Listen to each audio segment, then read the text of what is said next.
Sudah 3 minggu Amerika ini lockdown, ya. Sudah 3 minggu kita tidak bisa kumpul di gereja. Dan ketakutan masih melanda banyak orang sampai hari ini. Termasuk orang-orang Kristen. Saya nggak tahu saudara masih tinggal dalam ketakutan nggak? Ya. Apalagi setelah Presiden Trump mengatakan ya bahwa pandemik ini belum selesai, ya. Infeksi ini belum selesai, terus akan bertambah khususnya di Amerika. Dia menafsirkan kemungkinan dalam 2 minggu ke depan bisa mencapai 200.000 orang. Wow.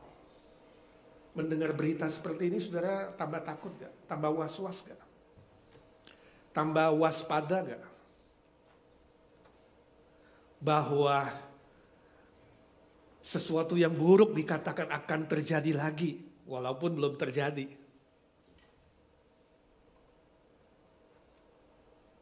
Saya nggak tahu saudara responnya apa ketika mendengar presiden mengatakan, wah ini Amerika bisa sampai 200.000 lebih. Mungkin saudara mengatakan gila. Atau saudara berteriak, oh Tuhan. Saya nggak tahu respon saudara apa, ya. Saudara tambah panik, tambah takut, tambah gelisah, ya. Atau saudara ada di dalam paradoks. Paradoks artinya sepertinya bertentangan, ya, atau ironik, ya. Sepertinya ya gak takut tapi takut. Sepertinya takut tapi setengah gak takut. Mungkin bisa pada posisi itu. Saya ingat waktu saya masih kuliah di Seminari Alkitab Asia Tenggara, saat Malang, ya, kami itu tingkat 1 biasanya kalau liburan itu harus jaga kampus.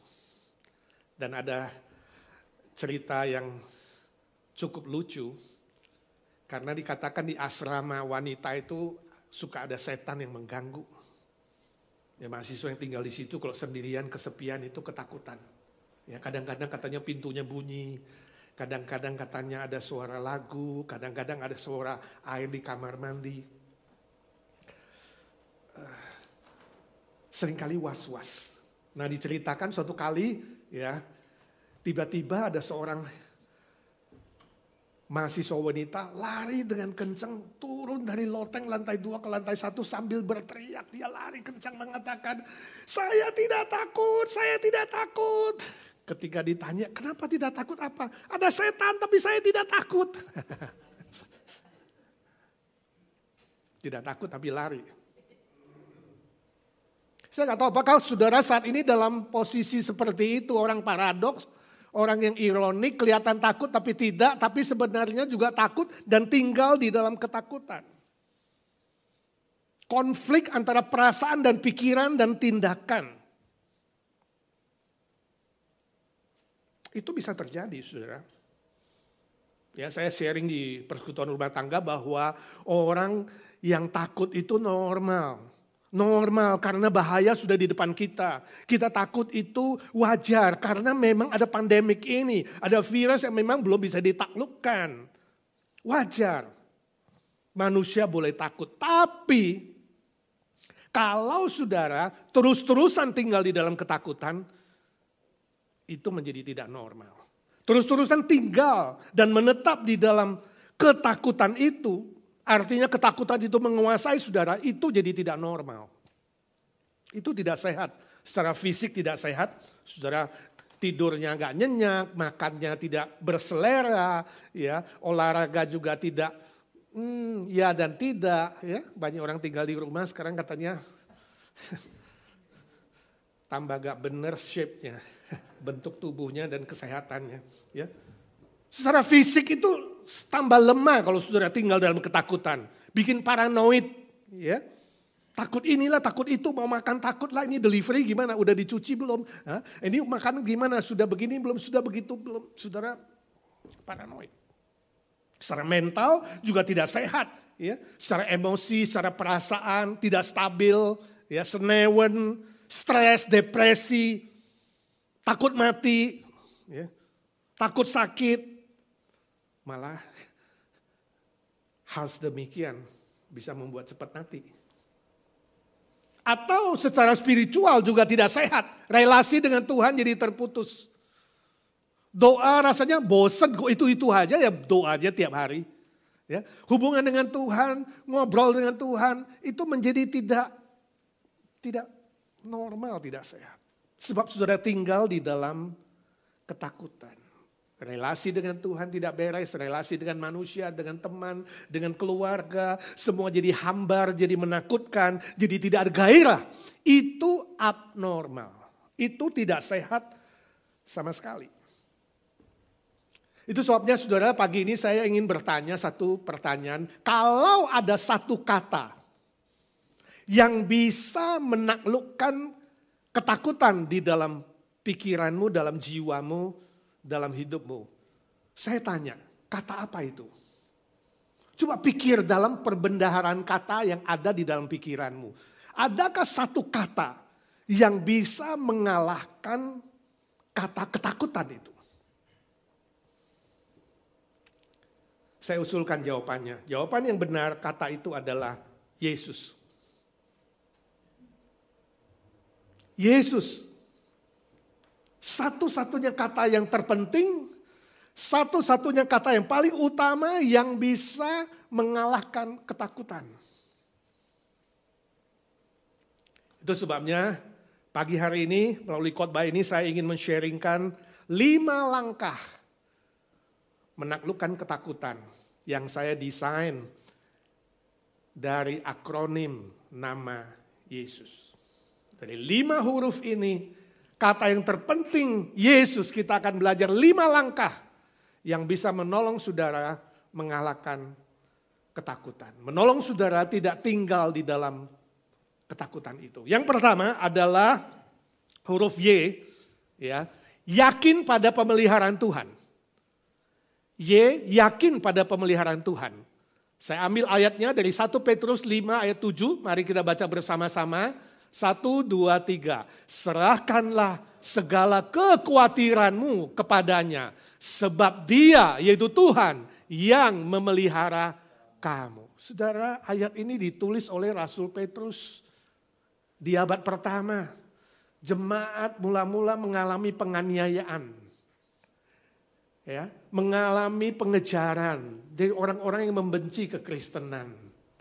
Dari pihak Romawi. Mereka hidup dalam ketakutan, kegelisahan, penderitaan.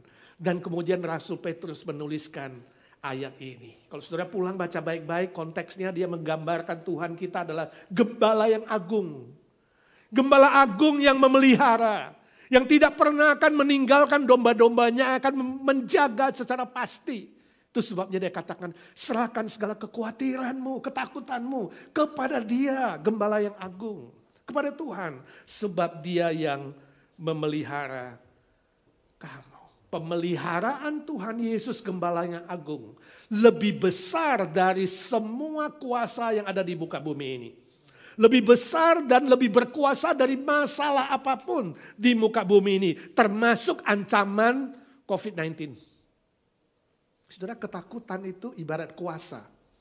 Ibarat sesuatu yang bisa mengikat saudara. Mengikat pikiranmu, mengikat perasaanmu dan perbuatanmu. Rasul Petrus mengatakan, serahkan semua itu kepada Gembala Agung Tuhan Yesus. Yakin pemeliharaannya, yakin jangan ragu. Yakin artinya iman yang keluar dari dalam hati. Yakin bahwa Yesus Kristus Gembala yang agung pasti memelihara kamu dan pemeliharaannya jauh lebih besar, jauh lebih berkuasa dari kuasa apapun. Ibarat seorang anak yang mau nyebrang jalan, banyak kendaraan lalu lalang, dia takut. Tapi sang ayah memegang tangan anak itu. Ya. Atau gambaran yang lebih indah lagi bukan hanya memegang, tapi sang ayah menggendong anak itu. Menggendong anaknya, mungkin dipikulnya, di pundaknya. Saya yakin kalau kamu adalah anak itu, kamu tidak takut. Kamu senang, kamu tertawa, kamu yakin 100% bahwa ayahmu mampu dan mau dan pasti menolongmu menyeberang jalan yang berbahaya itu. Amin. Yang kedua, huruf E. Huruf E, enyahkan pikiran yang negatif. Saya ambil dari Filipi 4 ayat 8. Mari kita baca bersama-sama firman Tuhan. Jadi akhirnya saudara-saudara, semua yang benar, semua yang mulia, semua yang adil, semua yang suci, semua yang manis, semua yang sedap didengar, semua yang disebut kebajikan dan patut dipuji, pikirkanlah semuanya itu. Ini langkah kedua, enyahkan pikiran yang negatif. Ayat ini ditulis oleh Rasul Paulus ketika dia di penjara. Jemaat sedih, jemaat takut, jemaat gelisah, khawatir. Di penjara itu Rasul Paulus menghibur mereka. Jangan takut, jangan khawatir. Sudah baca konteksnya. Serahkan kekhawatiranmu dalam permohonan, dalam doa dengan ucapan syukur. Jangan pikirkan yang negatif, semua yang baik, yang benar, penuh kebajikan, yang mulia, yang suci, pikirkan itu. Jadi ini soal pikiran, saudara. Tadi yang pertama, yakin itu soal hati yang beriman. Sekarang soal pikiran. Pikiran harus pikir yang positif. Tiap hari kita mendengar berita-berita yang bisa menggelisahkan, menakutkan, ya. Tafsiran ini, tafsiran itu, kematian berapa, yang terinfeksi berapa, ya.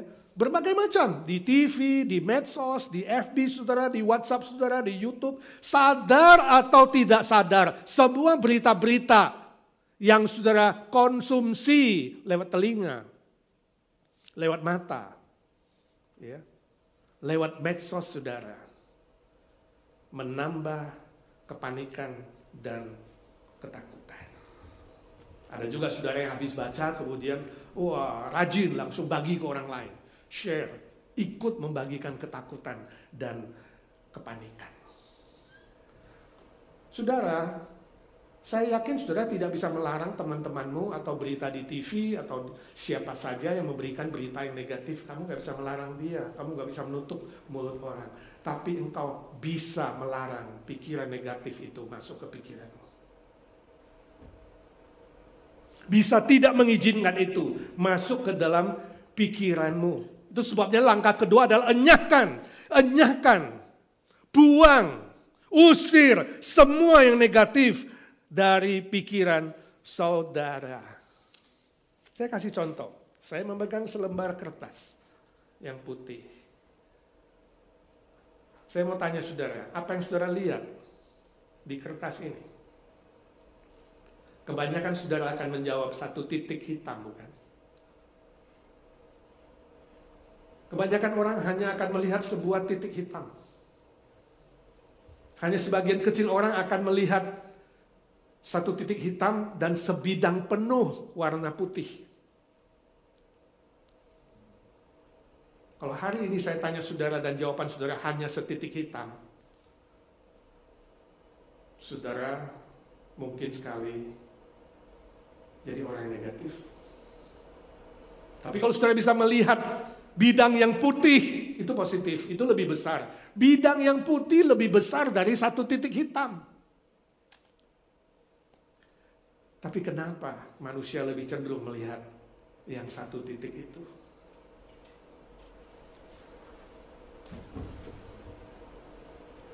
Kalau saudara dengar, wah si A terinfeksi, langsung panik. Wah, si B meninggal dunia, langsung panik. Tahukah saudara bahwa mereka yang meninggal karena COVID-19 ini persentasenya kecil sekali? Mungkin sekitar 2%.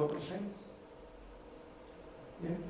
Kenapa nggak melihat yang 98% yang kemudian nanti disembuhkan dan tidak mati? Kenapa harus fokus kepada yang setitik itu, tidak fokus kepada yang bidang putih yang lebih besar? Jangan hanya melihat, mendengar, mengisi pikiranmu dengan hal yang negatif. Jangan izinkan itu. Enyahkan. Ini soal pikiran positif, isi dengan firman, isi dengan kebenaran, isi dengan hal yang baik, isi dengan kebajikan yang mulia, yang sedap didengar, yang suci, isi yang manis, saudara. Maka saudara dimampukan mengalahkan ketakutan itu. Yang ketiga, langkah yang ketiga, huruf S. Sebut nama Yesus yang berkuasa. Sebut nama Yesus yang berkuasa. Kisah Rasul 3 ayat 6. Mari kita baca bersama-sama. Tetapi Petrus berkata, emas dan perak tidak ada padaku, tetapi ada yang kupunyai, kuberikan kepadamu. Demi nama Yesus Kristus, orang Nazaret itu, berjalanlah. Saudara, ini peristiwa terjadi di depan gerbang bait suci. Waktu itu ada seorang yang lumpuh minta sedekah kepada Petrus dan Yohanes. Tapi Petrus tidak memberikan uang atau emas atau perak, dia katakan, tapi dia menyembuhkan demi nama Tuhan Yesus. Ini kebenaran yang kita pelajari pagi ini, bahwa kesembuhan itu datang dari Tuhan. Kesembuhan bukan datang dari manusia, dari materi, dari harta, dari kehebatan, dari kepintaran, tapi kesembuhan yang sesungguhnya datang dari Tuhan Yesus. Itu sebabnya Petrus berkata, demi nama Tuhan Yesus, orang Nazaret itu, berjalanlah, dan dia menjadi sembuh. Kalau saudara baca terus fasa selanjutnya, di Mahkamah Agung pun, di Mahkamah Agama pun, Petrus dan Yohanes bersaksi, demi nama Yesus, yang kamu salibkan itu, tapi yang telah bangkit itu, orang itu disembuhkan. Sebab itu saudara, saya anjurkan saudara, dari mulut, dari bibir saudara, banyak menyebut nama Yesus. Sebut nama Dia yang berkuasa tiap hari. Tiap hari waktu saudara bangun, waktu saudara bekerja, waktu di mobil, dimanapun, waktu pikiran negatif itu datang, sebut nama Tuhan Yesus. Waktu ketakutan itu datang, sebut nama Tuhan Yesus. Usir segala ketakutan itu dalam nama Tuhan Yesus. Bila saudara sakit, berdoa, minta kesembuhan dalam nama Tuhan Yesus. Bilur-bilurnya menyembuhkanmu dan memulihkanmu. Namanya berkuasa. Oh ingat, tentu bukan sembarang menyebut nama Tuhan, mengutuk, marah, kemudian menjadi negatif. Bukan, hati-hati, jangan berdosa dengan bibir mulutmu. Tetapi sebut nama Dia dengan iman, dengan harapan. Sebut nama Dia dengan memuji, memuliakan, dan menyembah Dia. Sebab di dalam nama Yesus ada kemenangan. Katakan, dalam nama Tuhan Yesus, aku membuang semua pikiran negatif dari pikiranku. Aku tidak izinkan masuk ke dalam pikiranku dalam nama Tuhan Yesus. Aku mohon Tuhan melindungi aku dan dari semua virus ini. Dalam nama Tuhan Yesus yang berkuasa, Tuhan menyembuhkan dari segala ketakutan, dari segala kepanikan dan sakit penyakit. Dalam nama Yesus, dalam nama Yesus, ada kemenangan. Saudara bisa nyanyi lagu itu kan? Jadi waktu ketakutan datang nyanyi saja, ada begitu banyak lagu yang berhubungan dengan nama Yesus. Minggu ini Minggu Palem, saudara. Kita mengenang Tuhan Yesus masuk ke Yerusalem. Orang-orang memaparkan kain di jalanan dan mengambil ranting palem dan berteriak, Hosana, Hosana, Hosana bagi Sang Raja. Seluruh Yerusalem fokus kepada Tuhan Yesus. Itu Minggu Palem. Mari kita belajar fokus kepada Tuhan Yesus. Yang sebentar lagi akan kita peringati mati bagi kita di Jumat Agung dan bangkit kembali pada hari Paskah. Fokus kepada Dia. Hosana artinya, Tuhan kasihanilah kami, kasihanilah kami, selamatkanlah kami. Dengan hati yang demikian, dengan jiwa yang demikian, dengan pikiran yang demikian, kita berkata dalam nama Tuhan Yesus, selamatkanlah kami, berikanlah belas kasihan.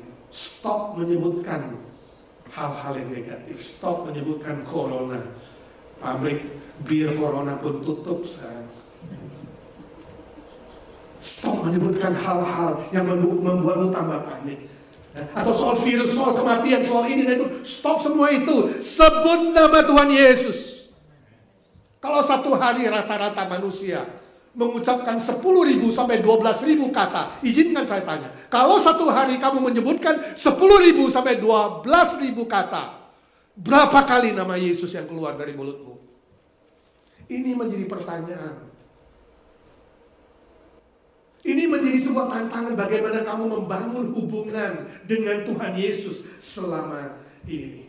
Waktu saya persiapkan khotbah ini, ada sebuah lagu yang terus mengiang di perasaan saya, di hati saya, di pikiran saya. Satu nama yang indah, satu nama yang indah.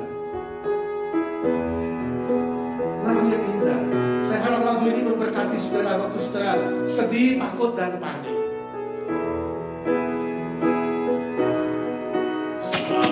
Nama yang indah, nama Yesus.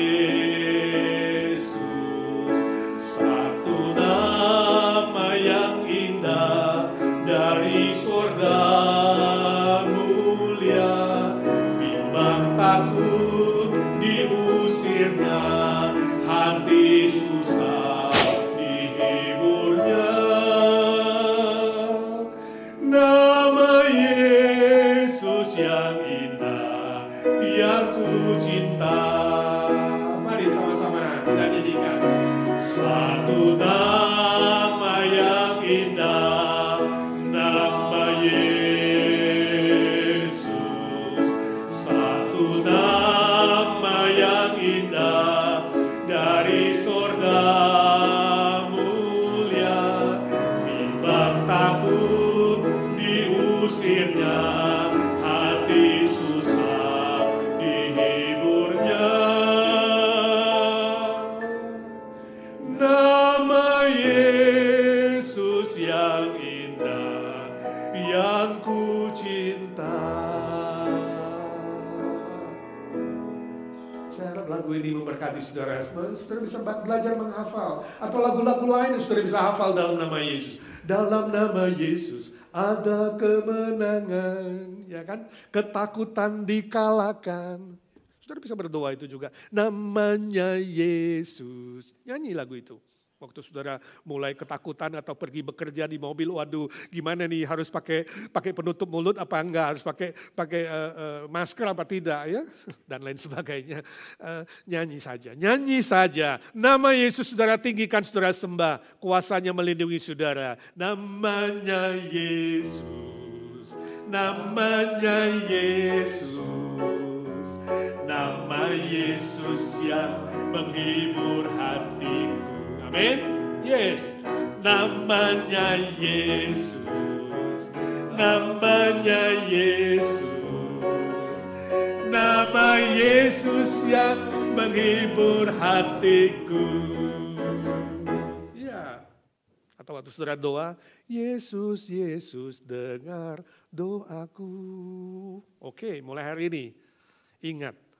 Sebut nama Yesus yang berkuasa lebih dari kata-kata yang lain.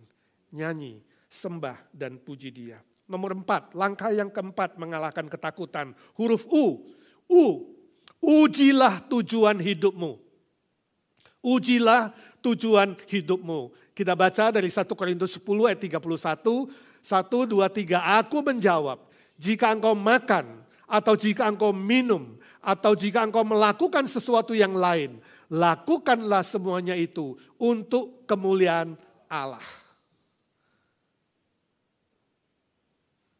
Waktu itu terjadi konflik, terjadi diskusi, ya, terjadi perselisihan, terjadi keresahan, ya, di jemaat Korintus. Ya, orang-orang terus mencari siapa yang benar, siapa yang salah, ya mana yang boleh dimakan, mana yang tidak boleh, mana haram, mana halal, bagaimana kalau A, bagaimana kalau B.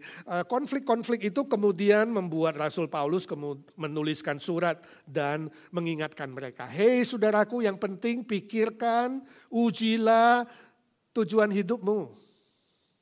Gak usah berdebat siapa pintar, siapa hebat, siapa yang boleh A, boleh B. Itu menambah keresahan di dalam jemaat. Tapi sebagai orang Kristen, yang penting adalah tujuan hidup kamu. Uji apakah itu betul.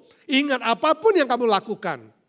Makan, minum, lakukan yang lain. Ingat apakah itu untuk kemuliaan Allah Bapa. Ini penting saudara.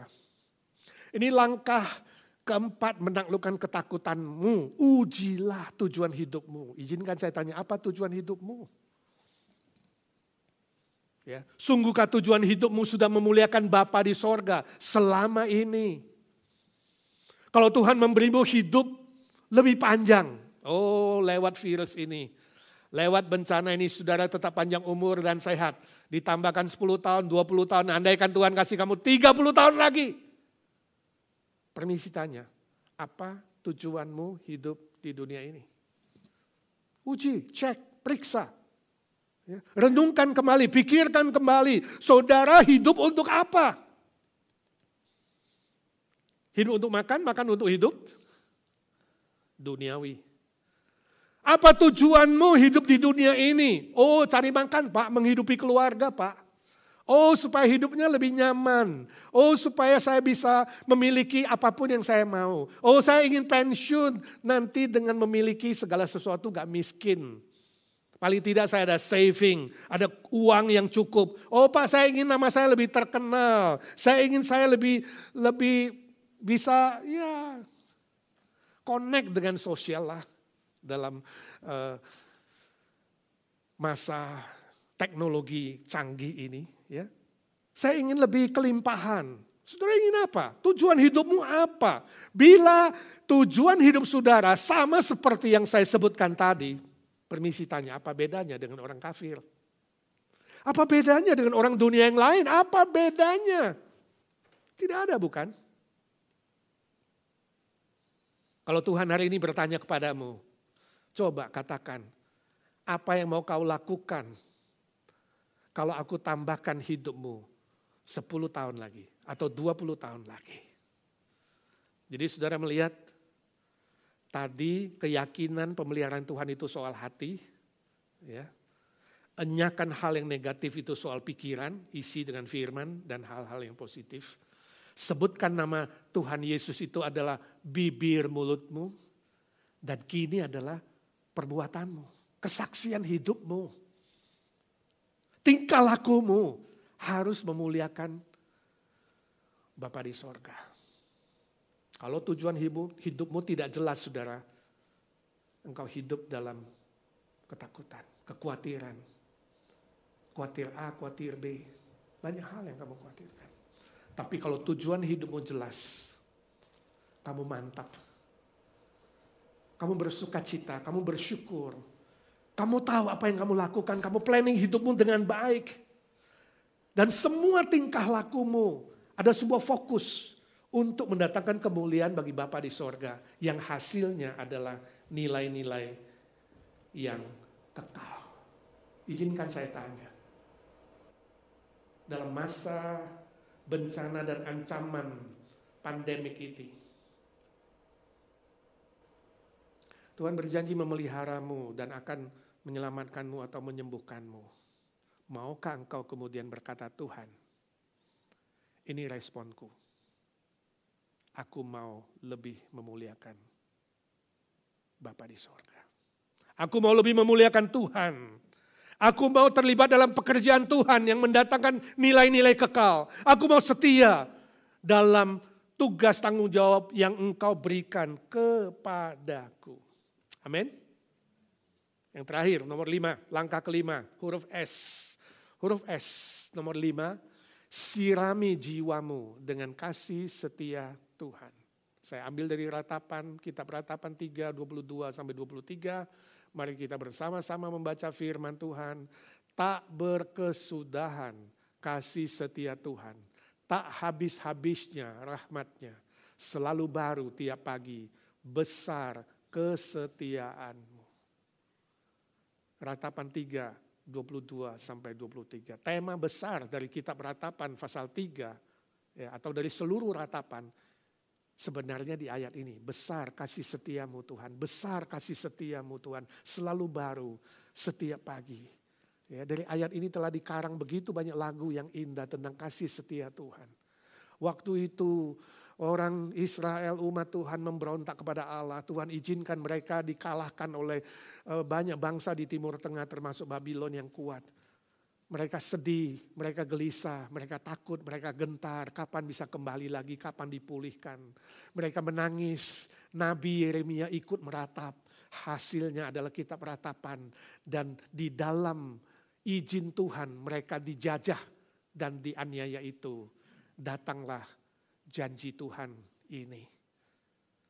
Janji Tuhan, pemeliharaan Tuhan, kasih setia Tuhan lebih besar dari semua yang mereka alami.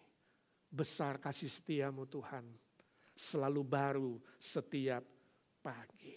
Ini menjadi kunci saudara akan dipulihkan dari semua ketakutan, kepanikan, dan kekhawatiran. Rasul Paulus menangkap berita ini juga kemudian dalam Roma 8. Dia berkata, siapa yang bisa memisahkan kita dari kasih Tuhan? Siapa atau apa yang bisa memisahkan kita dari kasih Tuhan? Penindasankah? Kesesakankah? Penganiayaankah? Kelaparankah? Ketelanjangankah? Atau bahaya? Atau pedang? Atau apa saja? Sakit penyakit, maut, kuasa di bumi, di atas bumi, di bawah bumi. Siapakah yang bisa memisahkan kita dari kasih Kristus? Jawabnya tidak ada. Sebab kasih setia Tuhan itu begitu besar. Kasih setia Tuhan itu adalah janji Tuhan yang menolong kita mengalahkan ketakutan dan kegentaran apapun. Sebab itu saudara, sirami jiwamu. Jadi ini soal hubungan pribadi, jiwamu. Seluruh aspek hidupmu sirami dengan kasih setia Tuhan. Artinya ada hubungan yang pribadi, ada penyatuan dengan Kristus. Dia adalah pokoknya, kita adalah carangnya. Ada sebuah kesatuan, tinggal di dalam Kristus. Yesus bilang barang siapa tinggal di dalam aku, mintalah apa saja. Barang siapa yang tidak tinggal di dalam aku, dia akan dicampakkan dan dibuang dan dibakar. Jangan tinggal dalam ketakutan, tinggal dalam Kristus. Bersatu dengan dia. Inilah kekristenan. Kekristenan bukan filsafat, tetapi kekristenan adalah Kristus. Kekristenan bukan agama, tapi kekristenan adalah relasi dengan Kristus. Itu intisarinya, kasih setia Tuhan dituangkan dalam kasih Kristus yang nyata ketika dia inkarnasi. Mati bagi kita dan kemudian bangkit kembali. Dia Tuhan yang hidup, itu sebabnya dia maha tahu, maha hadir, maha kuasa, maha penolong. Maha baik, bersatu dengan dia. Seperti seorang ibu yang memeluk anaknya, anak yang tinggal dalam pelukan mamanya. Rasa aman, rasa tenang. Suatu hari ada seorang anak ya dapat baju baru, baju Superman saudara. Anak kecil dapat baju Superman, lalu dia pakai baju Superman. Dan kemudian dia mulai bermain, loncat ke meja, loncat ke kursi, berteriak, aku Superman, aku hebat, ya, aku tidak takut musuh siapapun. Aku Superman. Waktu dia teriak kencang, aku Superman. Tiba-tiba, pak, listrik mati. Gelap. Langsung anak itu teriak, Mama. Superman teriak mama. Mamanya datang langsung memeluk dia. Anakku jangan takut. Ini mama. Walaupun listrik belum nyala. Walaupun masih gelap. Anak itu tidak takut. Dia ada dalam pelukan mamanya. Sirami jiwamu dengan kasih setia Tuhan. Alami bagaimana Tuhan memeluk kamu secara spiritual. Kamu tinggal di dalam Dia dan tinggal dalam firman-Nya. Engkau menyatu dan engkau sungguh-sungguh rohmu, jiwamu sungguh-sungguh merasakan bahwa tidak ada satu hal pun yang bisa memisahkan kamu dengan Kristus. Alami itu, saudara, alami itu. Kalau hari ini engkau belum yakin keselamatanmu, izinkan saya tanya. Kalau malam ini engkau harus mati, apakah kamu yakin kamu pasti masuk surga? Kalau kamu belum yakin, dari hati saya yang paling dalam mengatakan, terimalah Tuhan Yesus menjadi Tuhan dan Juru Selamatmu. Rendahkan hatimu dan katakan, Tuhan Yesus, aku mengaku dengan mulutku dan percaya dengan hatiku Engkaulah Tuhan, Juru Selamat yang mati bagiku dan bangkit bagiku. Aku menerima Engkau di dalam seluruh jiwaku dan rohku. Engkau pasti, bukan mudah-mudahan, pasti diselamatkan. Ketakutanmu hilang. Pada ujung-ujungnya manusia hanya mati. Sebab upah dosa adalah maut, tapi kasih setia Tuhan adalah hidup kekal di dalam Yesus Kristus. Ketakutan dilenyapkan dari hidupmu. Tapi kalau engkau mengatakan, Pak aku sudah terima Yesus, Pak aku sudah percaya, tapi kenapa takut? Kenapa masih gentar? Sirami jiwamu dengan kasih setianya. Izinkan saya tanya, kalau engkau mengaku Kristen asli, bagaimana hubunganmu dengan Kristus selama ini? Bagaimana hubungan jiwamu dan roh Tuhan? Bagaimana hubungan jiwamu dan rohmu dengan Roh Kudus yang dikirim dalam hatimu? Lebih akrab? Atau saudara mengatakan, wah Pak amburadul Pak. Hari ini bertobat. Minta Dia memulihkan engkau. Ya. Memulihkan engkau. Hari ini katakan, semua yang ada padaku ya Tuhan, bukan karena aku hebat, aku bisa, aku pinter, aku kaya. Tapi semua adalah kasih setiamu. Semua adalah anugerahmu. Sama seperti waktu saya berdoa tadi di syafaat. Kita bersyukur sampai hari ini tidak ada satu anggota jemaat yang terinfeksi COVID-19. Jemaat IGNC dipelihara, dijaga, dilindungi. Bukan karena kita lebih suci, lebih hebat, lebih beriman, lebih pintar, lebih kaya. Atau lebih yang lain, bukan. Tapi semuanya adalah anugerah Tuhan, kasih setia Tuhan menaungi kita. Dan kita mohon ya Tuhan, sirami seluruh jemaat-Mu dengan kasih setiamu Tuhan. Lebih akrab, lebih indah. Karena kasih setia Tuhan selalu baru, setiap pagi, setiap pagi. Setiap pagi saudara masih diberi kesempatan bangun. Belum tentu orang tidur itu besok pagi bangun. Ya. Walaupun saudara masih nyalakan waker, itu iman sebenarnya. Karena yakin waker akan membangunkan kamu. Tapi mungkin ada juga yang tidur gak bangun. Kalau masih diberi bangun pagi, mulailah dengan bersyukur. Tuhan, bukan karena saya hebat, saya pintar. Dengan rendah hati katakan, ini semua kasih setiamu Tuhan. Sirami aku dengan kasih setiamu. Yang selalu baru setiap pagi ya Tuhan, sirami aku. Aku tahu Engkau melindungi aku dan membalut aku. Tidak ada yang bisa memisahkan aku denganmu ya Tuhan. Amin. Mulai dengan doa itu. Mulai dengan bersyukur. Belajar lebih rendah hati. Yakin. Ketakutan akan dicabut dan digantikan dengan damai sejahtera sukacita dan kemenangan demi kemenangan. Amin. Mari kita hafalkan. 5 huruf penting. Yesus, kata yang sangat penting. Yesus, akronim ini. Ya, kita hafalkan dan saudara ingat. Waktu ketakutan, kepanikan muncul. Ingat nama Yesus. Ya, mari kita hafalkan. Saya bilang hurufnya saudara katakan bersama. Ya, kepanjangannya. Yakin pada pemeliharaan Tuhan. Enyahkan pikiran yang negatif. S, sebut nama Yesus yang berkuasa. Ujilah tujuan hidupmu. S, sirami jiwamu dengan kasih setia Tuhan. Amin. Mari kita berdoa. Yesus.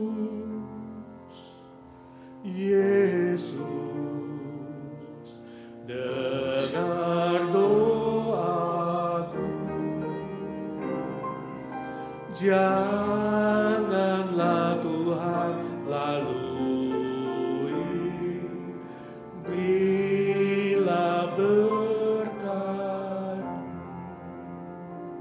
Ya Tuhan Yesus, kami bersyukur sudah belajar firman-Mu. Suara hamba-Mu sudah berhenti. Biarlah suara Roh Kudus terus berbisik-bisik di hati, di pikiran, di jiwa kami. Hamba-Mu berdoa bagi yang belum sungguh-sungguh percaya, yang masih mencari keselamatan, yang masih ragu. Hamba-Mu minta dalam nama Tuhan Yesus, curahkan iman, anugerah keselamatan, kerendahan hati, supaya mereka sungguh-sungguh menerima dan beriman penuh. Engkaulah satu-satunya Tuhan dan Juru Selamat mereka. Hamba-Mu berdoa bagi semua yang sudah percaya. Hamba minta dalam nama Tuhan Yesus, meteraikan firman-Mu dalam hati, pikiran, dan jiwa kami. Supaya kami semua bukan menjadi pendengar-pendengar saja, tapi kami menjadi pelaku-pelaku firman Tuhan. Dalam nama Tuhan Yesus Kristus, Tuhan dan Juru Selamat kami, Raja segala Raja, Tuhan segala Tuhan, Allah segala Allah, yang hidup selama-lamanya. Kami berdoa dan memohon berkat Tuhan. Amin. Amin.